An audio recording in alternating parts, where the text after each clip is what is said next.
मित्रों, सनातन संस्कृति एवं साहित्य के कुछ तत्वों के रहस्योद्घाटन के भाग 3 में आपका स्वागत है। मित्रों, गुरु और शिष्य सही मायने में मन, कर्म और वचन से एकाकार हो जाते हैं। मित्रों, रात्रि का समय है। भगवान श्री राम माता सीता के साथ कुशा की सैया पर एक वृक्ष के नीचे सो रहे हैं और लक्ष्मण जी धनुष बाण लेकर के पहरा दे रहे हैं। उस समय जब निषाद राज गुह ने सीता राम जी को कुशा की सैया पर शयन करते हुए देखा तो वे बहुत दुखी हो गए तथा कैकेयी की निंदा करते हुए बोले, कैकेयी नंदिनी मंदमती कठिन कुटिल पनु कीन है, जहि रघुनंदन जानकी सुख अवसर दुख दीन। अर्थात कैकेयी कितनी मंदमती है, जिसने कि कितना कठिन और कुटिल प्रण किया है कि इस समय राम जी और जानकी जी के सुख के दिन थे जिन्हें दुख में परिवर्तित कर दिया। इस पर लक्ष्मण जी उन्हें समझाते हुए कहते हैं, काहुन कोहु सुख दुख कर दाता, निज कृत कर्म भोग सब भ्राता, सपने होई भिखारी नृप, रंक नाक पति होई, जागे लाभ न हानि कछु, जिये प्रपंच सोई। अर्थात हे भाई, इस जग में कोई भी किसी को सुख या दुख प्रदान करने वाला नहीं होता है। सभी अपने अपने किए हुए कर्मों के फलों को ही भोगते रहते हैं। जैसे कि सपने में कोई भिखारी स्वर्ग का राजा बन जाता है और राजा भिखारी बन जाता है, परंतु जागने पर न तो भिखारी को कोई लाभ प्राप्त होता है, न ही राजा को कोई हानि होती है। इसी प्रकार ये जीव के साथ प्रपंच चलता रहता है। मित्रों, इस प्रकार से लक्ष्मण जी निषाद राज गुह के गुरु बन जाते हैं। अब हम आगे देखेंगे कि किस प्रकार से गुरु और शिष्य मन, कर्म एवं वचन से एकाकार हो जाते हैं। मित्रों, किसी भी घटना के प्रति जो प्रतिक्रिया गुरु जी के मन में उठती है, ठीक वैसी ही प्रतिक्रिया शिष्य के मन में उनसे पूर्व ही प्रकट हो जाती है। सुनिए, जब भरत जी अपनी सेना एवं समाज सहित राम जी से मिलने वन में आते हैं तो यह समाचार जब निषाद राज गुह ने सुना तो उनकी मनोदशा क्या हो जाती है, सुनिए। समाचार सब सुने निषादा, हृदय विचार करहूं सविषादा। अर्थात जब निषाद राज गुह ने ये सब समाचार सुने तो दुखी होकर हृदय में विचार करने लगे। कारण कवन भरत वन जाहि, है कछु कपट भाव मन माहि, जो पै जियन होती कुटिलाई, तो कतलीन संग कटकाई। अर्थात भरत जी वन में क्यों जा रहे हैं? निश्चय ही मन में कुछ कपट भाव है। यदि मन में कुछ कुटिलाई नहीं होती तो अपने साथ सेना क्यों ले जाते?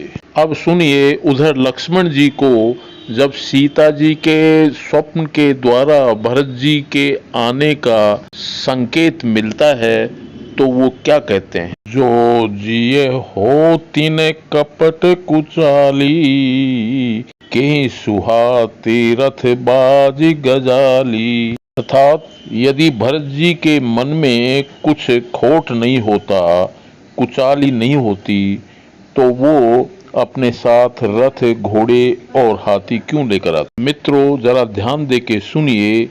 शिष्य पहले कहता है जो पे जिए न होती कुटिलाई, और उधर गुरुजी कह रहे हैं जो जिए होती न कपट कुचाली। दोनों का शब्दार्थ एवं भावार्थ एक ही हुआ ना। अब सुनिए शिष्य के मन में क्या विचार उठ रहे हैं। जानहि सानुज राम ही मारी, करहूं अकंटक राज्य सुखारी। अर्थात भरत जी सोच रहे होंगे कि राम को उनके छोटे भाई सहित मार करके अकंटक राज्य सुख पूर्वक भोगूंगा। देखिए उधर लक्ष्मण जी भी यही सोच रहे हैं।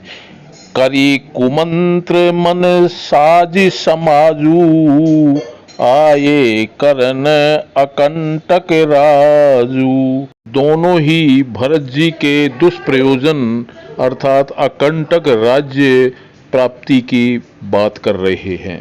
इधर निषाद राज गुह के मन में विचार आता है, का आचरण भरत अस करहीं, नहीं विष बेली अमीय फल फरहीं। अर्थात इसमें आश्चर्य की क्या बात है कि भरत ऐसा कर रहे हैं। विष बेल में कभी अमृत फल लगते देखा है? उधर देखिए लक्ष्मण जी के भी यही विचार हैं। भारत दोष देई को जाए, अर्थात भरत जी को दोष देना बेकार है क्योंकि वे किसके द्वारा पैदा हुए हैं। मित्रों अब आगे देखिए दोनों ही गुरु शिष्य भरत जी से लड़ने के लिए उतारू हो रहे हैं। निषाद राज गुह कह रहे हैं, सन मुख लोह भरत सन लेहू, जियतन सुर सरे उतरन देहू, तजहू प्राण रघुनाथ निहोरे, दुही हाथ मुद मोदक मोरे। अर्थात मैं भरत जी के सामने शस्त्रों सहित युद्ध करूंगा और जीते जी गंगा जी के पार उन्हें नहीं उतरने दूंगा। मैं रघुनाथ जी के निमित्त अपने प्राणों का उत्सर्ग कर दूंगा। ऐसा करने से मेरे दोनों हाथों में आनंद के लड्डू हैं। अर्थात जीतने से राम जी की प्रसन्नता और मरने से परम पद की प्राप्ति। अब देखिए लक्ष्मण जी क्या कह रहे हैं। तैसे ही भरत ही सेन समेता, सानुज निदरी निपातों खेता, जो सहाय कर शंकर आई, तो मारो रण राम दुहाई। अर्थात भरत को उनकी सेना सहित अनुज समेत मारकर समर भूमि में सुला दूंगा। यदि शंकर भगवान भी उनकी सहायता के लिए आए तो मैं रघुनाथ जी की सौगन खाता हूँ कि उसे मार दूंगा। मित्रों गुरु और शिष्य मन कर्म और वचन से तो एकाकार हो ही जाते हैं, इसके साथ ही शिष्य में गुरु का स्वरूप भी नजर आने लग जाता है।